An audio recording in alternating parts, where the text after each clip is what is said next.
ചില വേദനകൾ അങ്ങനെയാണ്. മനസ്സിന് താങ്ങാനും പറ്റില്ല, ആരോടും പറയാനും പറ്റില്ല.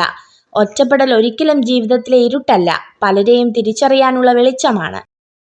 ഒരുമിച്ച് നടന്നപ്പോൾ എന്ത് നേടി എന്നതല്ല, തനിച്ചു നടന്നപ്പോൾ ഒരു പിൻവിളിക്ക് പോലും ആരുമില്ലെന്ന തിരിച്ചറിവാണ് ജീവിതം.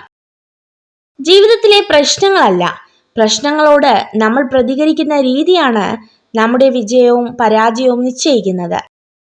ഉള്ളവനിലേക്ക് നോക്കിയാൽ നിങ്ങൾക്ക് ഒരുപാട് നേടാനാകും, ഇല്ലാത്തവനിലേക്ക് നോക്കിയാൽ നിങ്ങൾ ഒരുപാട് നേടിയവനാകും. നിങ്ങൾക്ക് മാത്രമേ നിങ്ങളുടെ സാഹചര്യം മാറ്റാൻ കഴിയൂ. ഒന്നിനെയും ആരെയും കുറ്റപ്പെടുത്തരുത്. പ്രയോജനമില്ലാത്ത കാര്യങ്ങൾക്കായി ഇല്ലാത്ത പണം ഉപയോഗിച്ച് മറ്റുള്ളവർക്ക് മുന്നിൽ പൊങ്ങച്ചം കാണിക്കുന്നതിലൂടെ ആളുകളെ ആകർഷിക്കുന്നു എന്ന് കരുതരുത്. എന്തെങ്കിലും നേട്ടം പ്രതീക്ഷിക്കാതെ മറ്റൊരാൾക്കും നിങ്ങളെ ആവശ്യമില്ലെന്ന സത്യം മനസ്സിലാക്കുക. നമ്മൾ കേൾക്കുന്നതെല്ലാം അഭിപ്രായങ്ങളാണ്, വസ്തുതകളല്ല. നമ്മൾ കാണുന്നതെല്ലാം കാഴ്ചപ്പാടുകളാണ്, സത്യങ്ങളല്ല. ചിരിക്കാനുള്ള മാർഗങ്ങൾ സ്വയം കണ്ടെത്തണം. കരയാനുള്ള കാരണങ്ങൾ വേണ്ടപ്പെട്ടവർ തന്നെ നൽകുന്നതാണ്.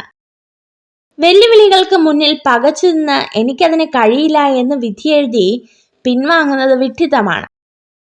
പുഴകൾ ഒരിക്കലും പിറകിലോട്ട് ഒഴുകുന്നില്ല.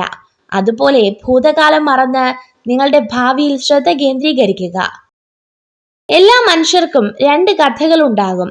ഒന്ന് അയാൾ ജീവിക്കുന്ന കഥ, മറ്റൊന്ന് അയാൾ ജീവിക്കാൻ ആഗ്രഹിക്കുന്ന കഥ. ഒരു വ്യക്തിയുടെ സ്വഭാവത്തിന്റെ യഥാർത്ഥ അളവുകോൽ അവരുടെ വിജയത്തിന്റെയും മഹത്വത്തിന്റെയും നിമിഷങ്ങളിലല്ല, മറിച്ച് അവരുടെ വിനയത്തിലും പ്രതികൂല സമയങ്ങളിൽ മറ്റുള്ളവരോട് കാണിക്കുന്ന അനുകമ്പയിലുമാണ്. നിങ്ങൾ എന്നേക്കും ജീവിക്കും എന്നതുപോലെ സ്വപ്നം കാണുക. നിങ്ങൾ ഇന്ന് മരിക്കുന്നത് പോലെ ജീവിക്കുക. സ്വന്തം പ്രവൃത്തികളെല്ലാം ശരികളാക്കി വാദിക്കുന്നവർക്ക് മറ്റുള്ളവരെ കേൾക്കാനോ മനസ്സിലാക്കുവാനോ കഴിയില്ല. സ്വന്തം തെറ്റുകളെ ശരികളാക്കി സ്ഥാപിക്കാൻ ഏതറ്റം വരെയും പോകുന്നവരുണ്ട്. അങ്ങനെ നേടുന്ന ശരികൾക്ക് പിന്നിൽ നിഷ്കളങ്കരായ മനുഷ്യരുടെ കണ്ണുനീരുണ്ടാകും.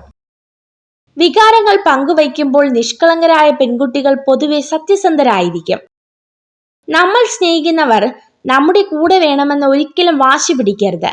കാരണം അവർക്കും അവർ സ്നേഹിക്കുന്നവർ കൂടെ വേണമെന്നാകും ആഗ്രഹം. ചെറിയ ചെറിയ വാശികൾ നല്ലതാണ്, ആരെയും തോൽപ്പിക്കാനല്ല, നമുക്ക് ജയിക്കാനുമല്ല, സ്വന്തം നിലപാടിൽ ജീവിക്കാൻ. നിങ്ങൾ ഈ വീഡിയോ കണ്ടതിന് നന്ദി. ഇതുപോലുള്ള കൂടുതൽ വീഡിയോകൾക്കായി ചാനൽ സബ്സ്ക്രൈബ് ചെയ്യൂ.